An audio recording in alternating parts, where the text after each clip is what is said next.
بسم اللہ الرحمن الرحیم الحمد لله نحمده ونستعينه ونستغفره ونؤمن به ونتوكل عليه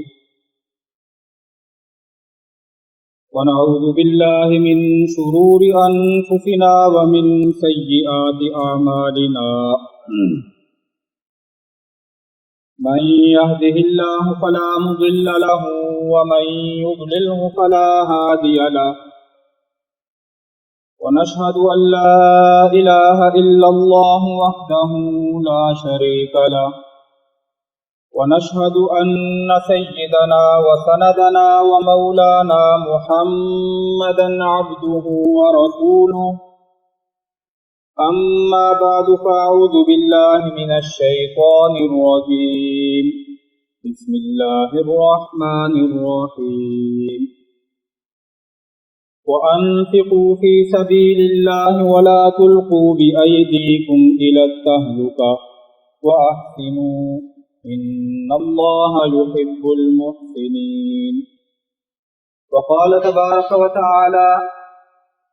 مثل الذين ينفقون أموالهم في سبيل الله كمثل حبة أنبتت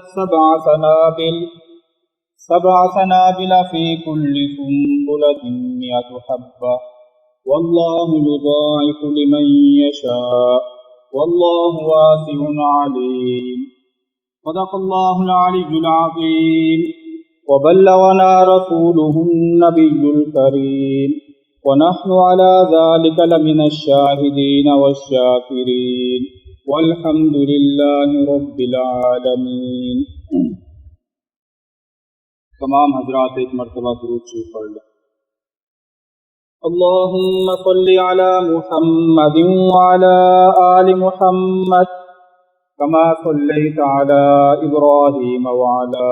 آل إبراهيم إنك حميد مجيد. اللهم بارك على محمد وعلى آل محمد كما باركت على إبراهيم وعلى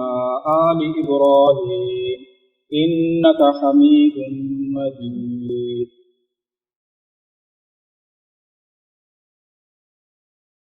ہمارے استاد مکرم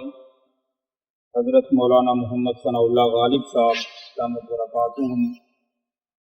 دیگر معزز علماء اکرام اور سامعین گرامی قدر، میں نے آپ حضرات کے سامنے قرآن مجید فرقان حمید کے دو مختلف مقامات سے دو آیات کریمہ تلاوت کی ہیں. آج کی اس نشست میں انہی مبارک آیات کی روشنی میں چند ضرور گزارشات عرض کروں گا. اللہ رب العزت سے دعا ہے کہ صحیح بات بیان کرنے کی توفیق عطا فرمائے اور پھر ہم سب کو سمجھ کر اخلاص کے ساتھ عمل کرنے کی بھی توفیق عطا فرمائے. دوسرے پارے کی آیت مبارکہ ہے، ارشاد باری تعالی ہے وَأَنفِقُوا فِي سَبِيلِ اللَّهِ وَلَا تُلْقُوا بِأَيْدِيكُمْ إِلَى التَّهْلُكَةِ. اے ایمان والو، تم اپنا مال اللہ کی راہ میں خرچ کرتے رہو. وَلَا تُلْقُوا بِأَيْدِيكُمْ إِلَى التَّهْلُكَةِ، اور اللہ کی راہ میں مال خرچ کرنے سے اپنے آپ کو روک کر خود اپنے ہاتھوں اپنے آپ کو ہلاکت اور تباہی میں مت ڈالو. وَأَحْسِنُوا، نیکی کرتے رہو. إِنَّ اللَّهَ يُحِبُّ الْمُحْسِنِينَ، یقیناً اللہ ان لوگوں کو پسند کرتے ہیں جو نیکیاں کرنے والے ہیں. دوسری آیت مبارکہ بھی اسی مضمون کی ہے. تیسرے پارے میں اللہ تعالیٰ ارشاد فرماتے ہیں مثل الذین ينفقون اموالهم فی سبیل اللہ، ان لوگوں کی مثال جو اللہ کی راہ میں اپنا مال خرچ کرتے ہیں. کمثل حبۃ، اس دانے کی طرح ہے.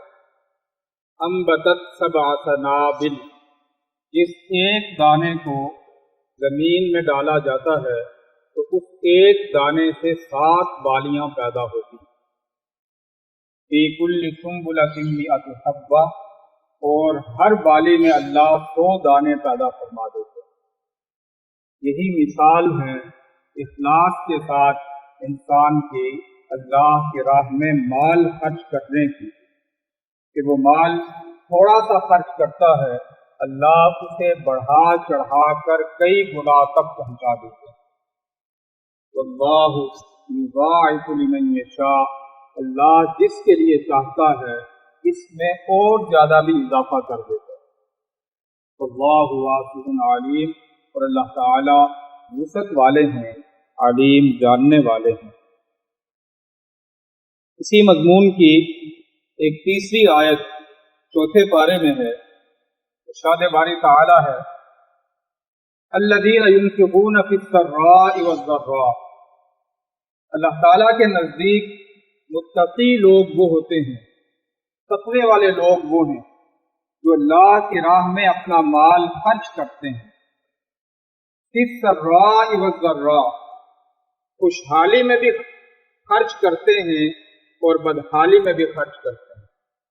ان کے حالات اگر اچھے ہوں تو اچھے حالات میں بھی کچھ نہ کچھ مال اللہ کی راہ میں دیتے ہیں۔ والضراء، اور اگر معاشی طور پر وہ بدحالی کا شکار ہوں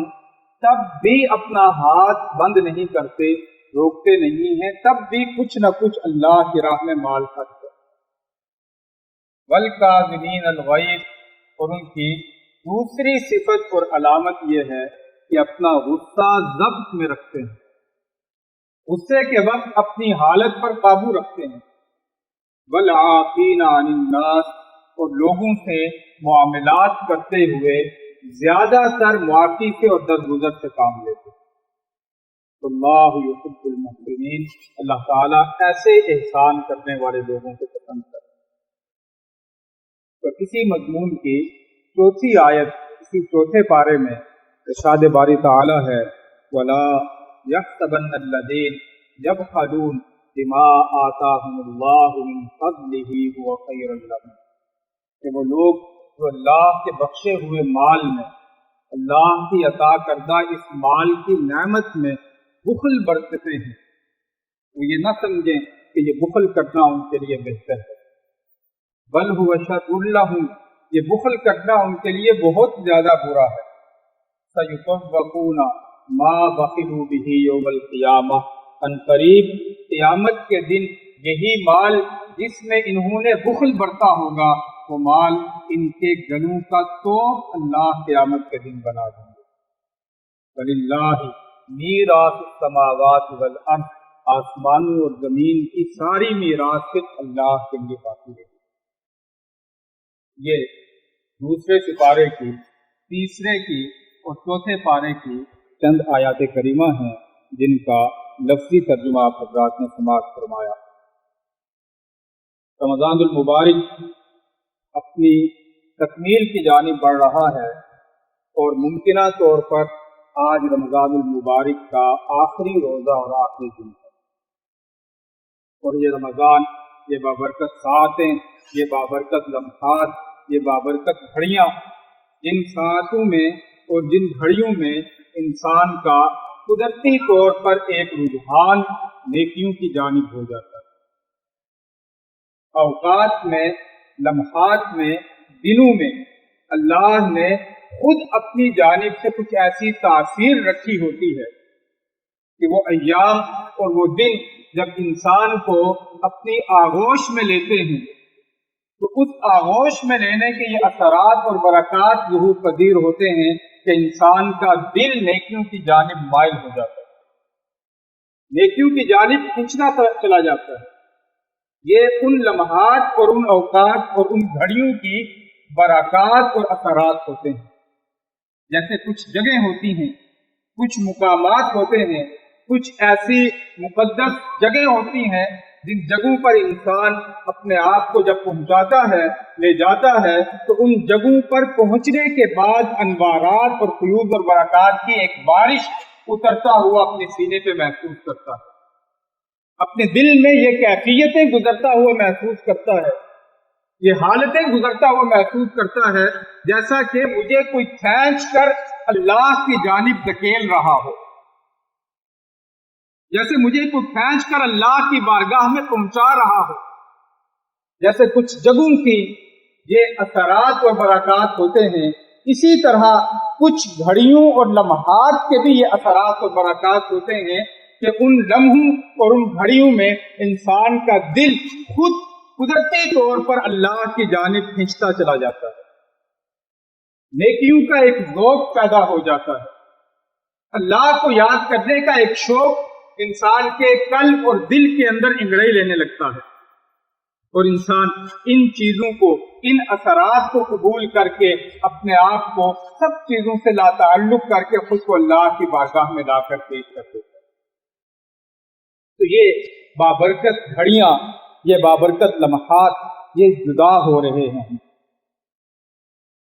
یہ ہم سے جدا ہو رہے ہیں، ہمیں چھوڑ کر جا رہے ہیں۔ ایک سوال بھی ہم میں سے ہر ایک کے سامنے یہ بابرکت گھڑیاں رکھ کر جا رہی ہیں۔ یہ رمضان کا مہینہ، یہ گزرتے ہوئے دن، یہ جدا ہوتی ہوئی گھڑیاں ہمارے سامنے یہ سوال بھی رکھ کر جا رہے ہیں کہ میں تمہاری زندگیوں میں آیا ہوں، میرے دن اور رات تمہاری زندگیوں میں آئے ہیں، میرے شب و روز تمہاری زندگی میں آئے ہیں، میں تمہارے سامنے یہ سوال قائم کر کے جا رہا ہوں کہ تم نے مجھ سے فائدہ اٹھایا ہے یا نہیں اٹھایا، روحانیت کو اکٹھا کیا ہے یا نہیں کیا، اپنی ایمانی زندگی کو بہتر کیا ہے یا نہیں کیا، اصلاح اور تزکیے کی جانب پیش رفت کی ہے یا نہیں کی، ان مقاصد کو حاصل کیا ہے یا نہیں کیا جن مقاصد کو حاصل کرنے کے لیے اللہ نے روزے عطا کیے تھے۔ یہ روزے جو اللہ تعالیٰ نے ہمیں عطا کیے ہیں، یہ اللہ نے ہمیں سزا کے طور پر عطا نہیں کیے، بطور سزا کے ہم پر یہ روزے اللہ نے لاگو نہیں کیے۔ کہ تمہیں سزا ہے کہ پیاس کی شدت ہے، پانی نہیں پینا، بھوک کی شدت ہے، کھانا نہیں کھانا، خواہش پوری کرنے کی شدت ہے، اس خواہش کی روزے کی حالت میں تکمیل نہیں کرنی، یہ سزا کے طور پر اللہ نے نہیں دیے، بلکہ ان روزوں کو اللہ نے دیا ہے بعض بہت اونچے مقاصد ہیں، ان مقاصد کو حاصل کرنے کے لیے، ان مقاصد کو پانے کے لیے کہ جب تم روزے کے اس عمل کے ذریعے خود کو بھوکا رکھ کر، پیاسا رکھ کر اور خواہش کے تقاضے کے باوجود اپنی خواہش کو روک کر اپنے اندر ایک حقیقت، اپنے اندر ایک اصلیت اور اپنے اندر تزکیے اور پاکیزگی کی ایک کیفیت تم پیدا کر دو، اور اس کے ذریعے زندگی کے قدم قدم کے اوپر، زندگی کے ہر قدم کے اوپر تمہاری ناجائز خواہشات تم سے بہت ساری چیزیں کرنے کا تقاضا کریں گی، وہ ایک صلاحیت جو اس روزے کے ذریعے تمہارے اندر پیدا ہوئی ہوگی، وہ صلاحیت تمہیں اس ناجائز خواہش کے پورا کرنے سے روک دے گی۔ وہ استعداد جو تم نے ان 30 دنوں میں اپنے اندر پیدا کی ہوگی، اس تربیت کے مشق کے ذریعے جو تم نے اپنے اندر پیدا کی ہوگی، وہ ناجائز خواہشات کی تکمیل جو ہے، اس کو پورا کرنے سے تمہاری یہ تربیت اور مشق جو ہے یہ تمہیں روک دے۔ تو یہ رمضان کی جدا ہوتی ہوئی گھڑیاں ہمارے سامنے ایک سوال تو یہ رکھ کر جا رہی ہیں کہ کیا ان مقاصد کی جانب تم نے کچھ پیش رفت کی ہے یا نہیں، تزکیے کی جانب کچھ پیش رفت کی ہے یا نہیں، اصلاح کی جانب کچھ پیش رفت کی ہے یا نہیں۔ یہ رمضان کے روزے اللہ تعالیٰ نے صرف اس لیے نہیں دیے ہوتے کہ ہم چند ایام کے اندر، مخصوص دنوں کے اندر ایک اپنا خاص طرح کا روپ بنا لیں، اور جب یہ دن گزرے تو ہم اپنا اس روپ تبدیل کر دیں اور اپنی سابقہ جو روٹین کی زندگی ہے اس میں واپس آ جائیں اور یہ سمجھیں کہ ہم نے رمضان کے روزوں کی اس چیز کو ادا کر دیا۔ ایک تسلسل اور ایک مستقل حالت میں خود کو ڈھالنا یہ رمضان کے روزوں کا مقصد ہے کہ انسان مستقل طور پر اپنے آپ کو ایک نئی حالت اور کیفیت میں ڈھال دے، ایک نئی صورت میں ڈھال دے۔ ایک تو یہ سوال رمضان المبارک ہمارے سامنے قائم کر کے جا رہا ہے،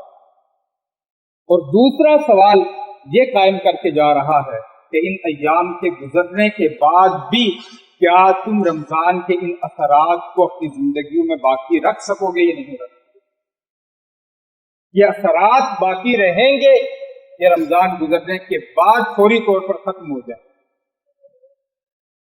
فوری طور پر ختم ہو جائیں؟ صوفیاء حاجی امداد اللہ مہاجر مکی رحمۃ اللہ علیہ کا شاید یہ واقعہ ہے، حضرت مولانا اشرف علی تھانوی رحمۃ اللہ علیہ نے نقل کیا۔ ان سے پوچھا گیا کہ ہمارے پاس کوئی ایسا معیار، کوئی ایسا پیمانہ موجود ہے جس معیار اور جس پیمانے کے ذریعے ہم اس چیز کو معلوم کر سکیں اور اس چیز کی جانچ کر سکیں کہ ہمارا عمل قبول ہو رہا ہے یا نہیں ہو رہا، اللہ کی بارگاہ میں ہمارا یہ عمل شرف قبولیت پا رہا ہے یا نہیں پا رہا؟ کوئی ایسا معیار، کوئی ایسا ترازو، کوئی ایسا پیمانہ موجود ہے کہ جس سے ہم یہ چیز جان سکیں؟ تو حاجی امداد اللہ مہاجر مکی رحمۃ اللہ علیہ نے پوچھنے والے کو سوال کا جواب یہ دیا کہ جب اللہ ایک نیک عمل کے بعد تمہیں دوسرا نیک عمل کرنے کی توفیق دے رہے ہوں تو یہ اس کی علامت ہے کہ پہلے عمل کو اللہ نے قبول کر لیا، پہلے عمل کو اللہ نے شرف قبولیت عطا فرما دیے۔ تمہاری پہلی نماز اللہ نے قبول کی ہے تو پھر دوبارہ اپنے گھر میں حاضری کی توفیق کی ہے۔ تو یہ اگر رمضان کے بعد بھی ہم رمضان کے ان اثرات کو کسی نہ کسی شکل میں اپنی زندگیوں میں قائم اور دائم رکھ سکیں تو اس چیز کی علامت اور نشانی ہوگی کہ رمضان کے روزے، رمضان کا اعتکاف، رمضان کی تلاوتیں، رمضان کی تراویح، رمضان کے قیام اور رمضان کا انفاق اور خرچ، یہ جتنے بھی نیک اعمال ہیں یہ سب کے سب اللہ کی بارگاہ میں شرف قبولیت انہوں نے پایا ہے کہ اس کی برکت سے اللہ مجھے دوبارہ انہی چیزوں کی جانب ایک رجحان، ایک کشش اور ایک ذوق و شوق عطا فرما رہے۔ جو آیات کریمہ میں نے تلاوت کی ہیں، انفاق فی سبیل اللہ، اللہ کی راہ میں اپنا مال خرچ کرنا، اس عنوان اور اس موضوع پر ان آیات سے روشنی پڑتی۔ حضور اکرم صلی اللہ علیہ وسلم کے جو رمضان المبارک کے معمولات حضرات محدثین نے اپنی روایات میں نقل کیے۔ حضرت ابو ہریرہ رضی اللہ تعالیٰ عنہ فرماتے ہیں کہ حضور اکرم صلی اللہ علیہ وسلم لوگوں میں سب سے زیادہ سخی تھے۔ یہ جو سخاوت کا عمل تھا، سخاوت کی صفت تھی، یہ حضور اکرم صلی اللہ علیہ وسلم کی ذات میں سب سے زیادہ تھی۔ تو فرمایا کہ جب رمضان المبارک کا مہینہ آتا تو رمضان المبارک کے مہینے کے بعد، رمضان المبارک کا مہینہ آنے کے بعد آپ علیہ الصلوۃ والسلام کی اس سخاوت کی صفت میں کئی گنا اضافہ ہو جاتا۔ حضرت جبرائیل علیہ الصلوۃ والسلام ہر روز آپ علیہ الصلوۃ والسلام کے پاس تشریف لاتے اور رات کو نبی علیہ الصلوۃ والسلام کے ساتھ قرآن مجید کی منزل کا دور کیا کرتے۔ آپ علیہ الصلوۃ والسلام حضرت جبرائیل علیہ الصلوۃ والسلام کو منزل سناتے، قرآن سناتے، اور حضرت جبرائیل نبی علیہ الصلوۃ والسلام کو قرآن مجید سناتے۔ اور جب حضرت جبرائیل آپ علیہ الصلوۃ والسلام کے ساتھ ملاقات کر کے واپس تشریف لے جاتے تو نبی علیہ الصلوۃ والسلام کی اس سخاوت کی صفت میں اتنا زیادہ اضافہ ہو جاتا، جس طرح تیز ہوائیں ہوتی ہیں اس تیز ہواؤں کی طرح آپ علیہ الصلوۃ والسلام سخاوت فرماتے تھے۔ ان کی سخاوت میں اتنی تیزی آ جاتی تھی، اتنی سرعت آ جاتی تھی، اور اتنی تیزی کے ساتھ آپ علیہ الصلوۃ والسلام چیزوں کو لوگوں پر لوٹایا کرتے تھے، چیزوں کو لوگوں پر خرچ کیا کرتے۔ حضرت ابو ہریرہ رضی اللہ تعالی عنہ ہی کی روایت ہے، جس کو امام ترمذی رحمۃ اللہ علیہ نے اپنی کتاب میں نقل کیا اور روایت کیا۔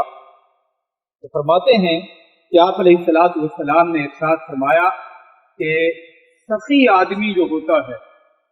سخی آدمی جو ہوتا ہے، جو اپنا دل کشادہ رکھتا ہے، اپنے مال کو اپنی ذاتی ضروریات کے علاوہ بھی اور جگہوں پر بھی خرچ کرتا ہے، وہ صرف اپنی ذاتی اغراض کا بندہ اور غلام نہیں ہوتا کہ میں نے صرف اپنی ضروریات کو پورا کرنا، بلکہ اوروں کی ضروریات سے بھی، اور چیزوں پر بھی وہ نظر اور نگاہ رکھتا ہے اور اپنا مال خرچ کرتا ہے۔ فرمایا کہ ایسا سخی آدمی جو ہے وہ اللہ کے قریب ہوتا ہے، اللہ کے قریب ہوتا ہے۔ اور پھر فرمایا کہ ایسا سخی آدمی لوگوں کے بھی قریب ہوتا ہے۔ اور پھر تیسری بات نبی علیہ الصلوۃ والسلام نے فرمائی کہ ایسا سخی آدمی جو ہوتا ہے تو جنت کے بھی قریب ہوتا ہے۔ تین چیزوں کی قربت آپ علیہ الصلوۃ والسلام نے فرمائی کہ سخی آدمی ان تین چیزوں کے قریب ہوتا ہے، اللہ تعالیٰ کے قریب ہوتا ہے، انسانوں اور لوگوں کے قریب ہوتا ہے، اور جنت کے قریب ہوتا ہے۔ اور چوتھی بات فرمائی کہ جہنم سے اللہ اس کو دور رکھتے ہیں، جہنم کے قریب نہیں ہوتا، جہنم سے وہ دور ہوتا ہے۔ اور پھر فرمایا آپ علیہ الصلوۃ والسلام نے کہ اس کے بالمقابل وہ آدمی جو بخیل ہوتا ہے، بخل کرتا ہے، اپنا مال خرچ نہیں کرتا، کشادہ دلی سے خرچ نہیں کرتا، اس کی نظر میں صرف اپنی ذاتی ضروریات کی اہمیت ہوتی ہے اور کسی چیز کی اہمیت نہیں ہوتی۔ فرمایا کہ ایسا بخیل آدمی اللہ سے دور ہوتا ہے، انسانوں سے بھی دور ہوتا ہے، جنت سے بھی دور ہوتا ہے، اور جہنم کے قریب ہوتا ہے۔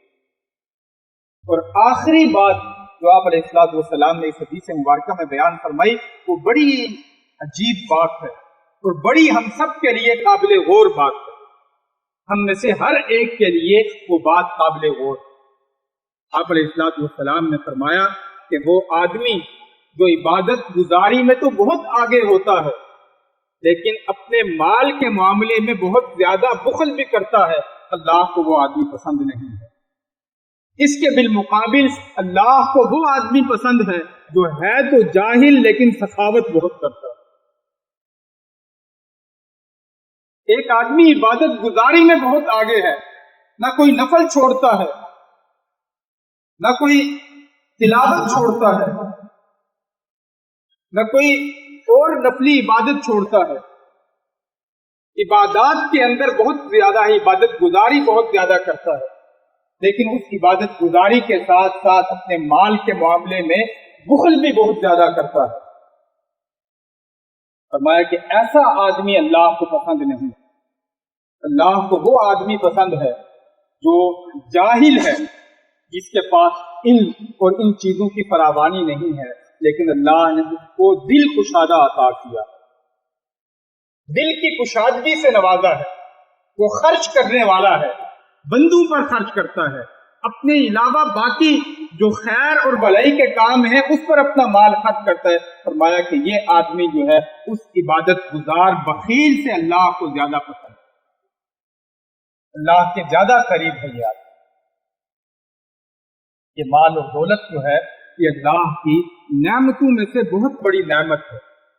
اللہ کے انعامات میں سے بہت بڑا انعام ہے جو اللہ تعالیٰ اپنے بندوں میں سے کسی بندے کو عطا کرتے ہیں۔ اگر مال اور دولت کی نعمت نہیں ہے تو انسان ایسے بہت ساری مالی عبادتوں سے محروم رہتا ہے جو صاحب مال آدمی اپنے مال کے ذریعے کر سکتا ہے۔ اور دین کے اندر جیسے افرادی طور پر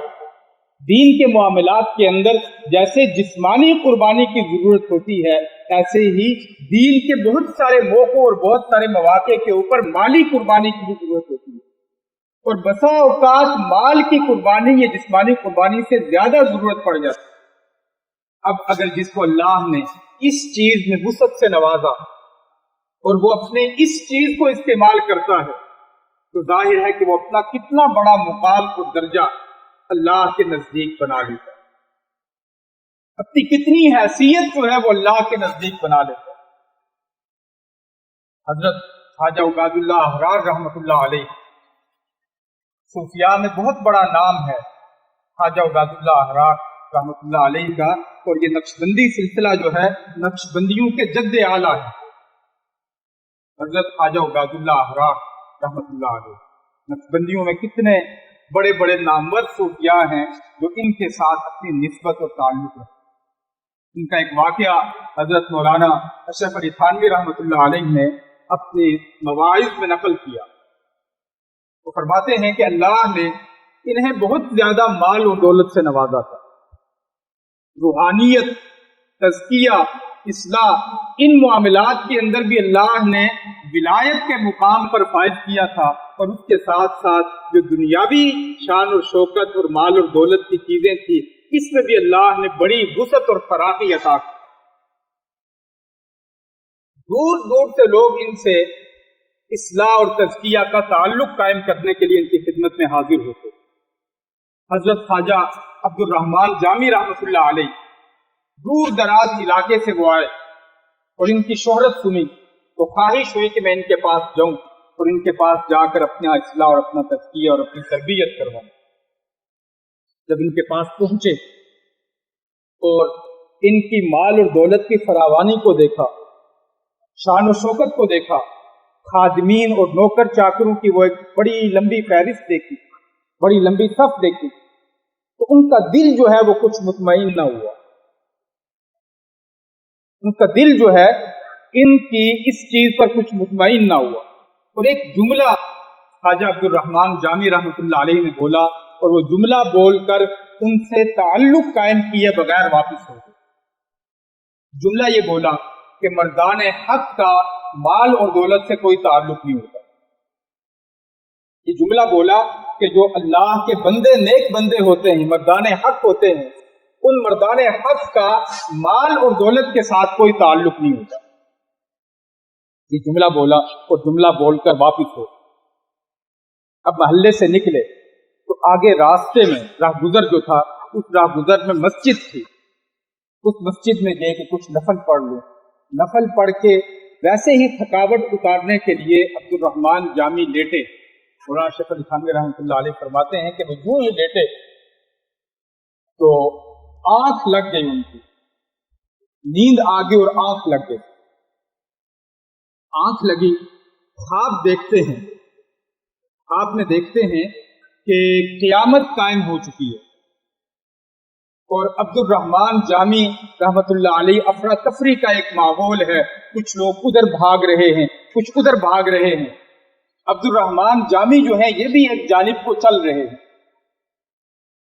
تو چلتے ہوئے تھوڑے آگے پہنچے تو ایک شخص نے ان کا راستہ روک لیا اور ان سے کہنے لگا کہ تم نے دنیا میں مجھ سے قرض لیا تھا، 2 درہم یا 2 دینار تم نے دنیا میں مجھ سے قرض لیے تھے، اور تم نے مجھے واپس نہیں لوٹائے تھے، وہ واپس کرو میرے، وہ 2 دینار اور 2 درہم مجھے واپس کرو۔ عبد الرحمن جامی کہتے ہیں کہ میں نے ان سے کہا کہ یار دنیا کے اندر بھی میں فاقے اور محتاجی میں تھا، وہاں بھی تمہیں واپس نہیں کر سکا، آج بھی میری جیب خالی ہے، میرے پاس نہیں ہے، میں تمہیں واپس نہیں لوٹا سکتا۔ اس نے کہا کہ نہیں، اگر واپس نہیں لوٹا سکتے تو تمہارا راستہ میں نہیں چھوڑنے والا، تم میرے سے اپنا دامن نہیں چھڑا سکو گے، تم مجھ سے اپنے آپ کو بچا کر نکل نہیں سکو گے۔ ابھی بڑی پریشانی کے اندر عبد الرحمن جامی رحمۃ اللہ علیہ کا راستہ انہوں روکا ہوا اور یہ کھڑے ہوا۔ اتنے میں دیکھا کہ دوسری جانب سے خواجہ عبید اللہ احرار رحمۃ اللہ علیہ تشریف لا رہے، جن کے بارے میں یہ جملہ بول کے آئے تھے کہ مردان حق کا مال اور دولت سے کوئی تعلق نہیں ہوتا۔ دوسری جانب سے وہ تشریف لا رہے، پاس پہنچے تو پوچھا عبد الرحمن جامی سے ان سے کہ کیا معاملہ ہے، کیوں کھڑے ہو؟ تو وہ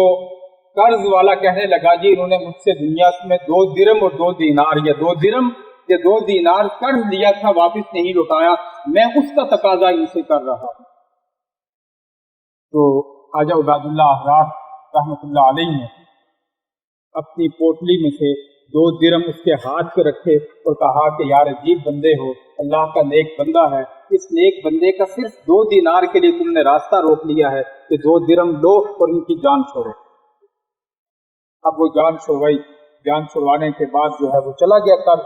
والا اپنا پیسہ لے کر۔ حضرت عبد الرحمن جامی رحمۃ اللہ علیہ کی آنکھ کھل گئی،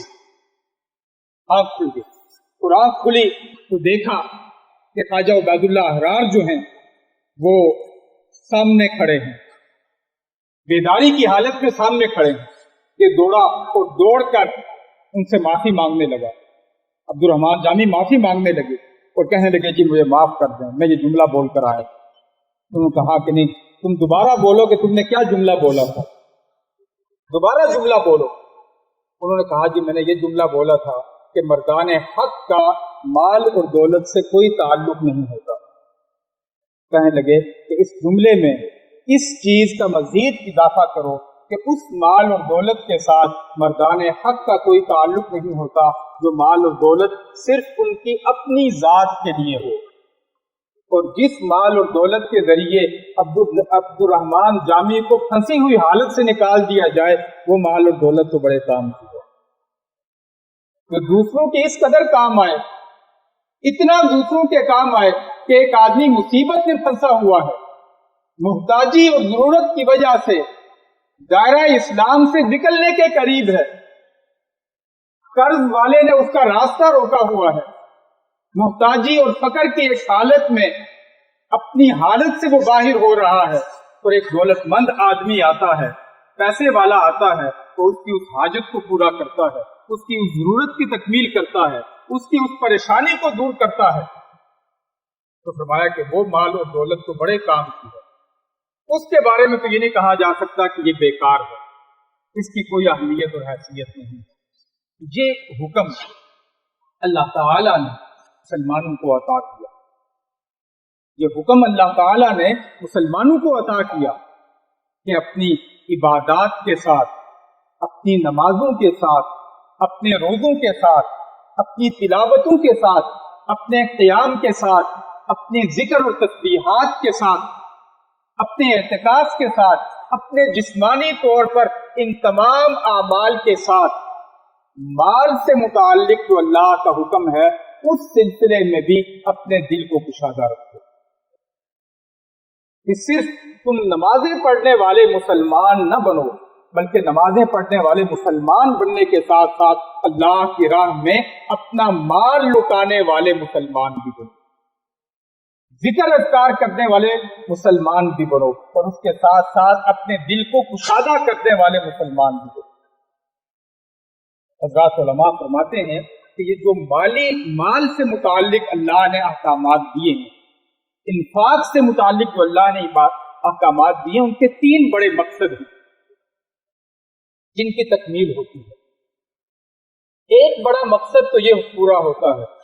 کہ انسان کی عبدیت اور بندگی کا اظہار اس چیز سے ہوتا ہے۔ انسان جب اپنا مال اللہ کی راہ میں لوٹاتا ہے تو اس چیز کا اظہار کرتا ہے کہ جیسے میرا جسم اے اللہ تیرا ہے اور میں جسمانی طور پر تیری بارگاہ میں خود کو پیش کرتا ہوں، اسی طرح جو میرے پاس مال ہے وہ مال بھی تیرا ہے، اور میں اس مال کے ذریعے بھی اپنی بندگی اور عبدیت کا اظہار کرتا ہوں۔ میں جسمانی طور پر صرف اپنی عبدیت اور بندگی کا اظہار نہیں کرتا، بلکہ اپنے مال کے اعتبار سے بھی اپنی عبدیت اور بندگی کا اظہار کرتا ہوں۔ اور فرمایا کہ دوسری چیز جو اس مال کے حکم کو پورا کر کے انسان جس مقصد کو پاتا ہے وہ یہ کہ اس کے ذریعے بہت سارے ضرورت مند محتاج لوگوں کی ضرورتوں کی تکمیل ہوتی ہے، اور اگر انسان مدارس اور مساجد پہ خرچ کر رہا ہے جو خرچ کرنے کا بہت بڑا مصرف ہے، تو اس کے ذریعے انسان اللہ کے اس دین، اللہ کی ان تعلیمات کو فروغ دینے میں اپنا حصہ شامل کرتا ہے۔ محتاج، ضرورت مند، مستحق سمجھ کر ان جگہوں پہ مال خرچ نہیں کرنا چاہیے، قرض کھا کر ان جگہوں پہ اپنا مال خرچ نہیں کرنا چاہیے، بلکہ اس نیت اور ارادے کے ساتھ مال خرچ ان جگہوں پہ کرنا چاہیے کہ یہ قرآن و سنت کے فروغ کی جگہ ہیں،